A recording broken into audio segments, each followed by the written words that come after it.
Loudon Water, December 9th, connected to the main Loudon water system from Lena Run, resulting in an increase in water pressure.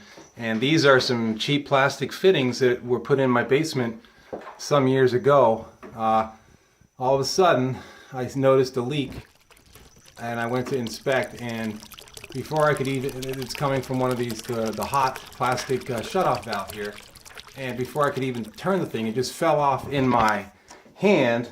So it's rotted something here over the years, and that's, the leak is coming from literally right in this plastic valve. So these are going to have to be changed out. So this is the failed inline PVC shutoff valve, and it's supposed to be rated at 100 psi at 180 degrees Fahrenheit, but clearly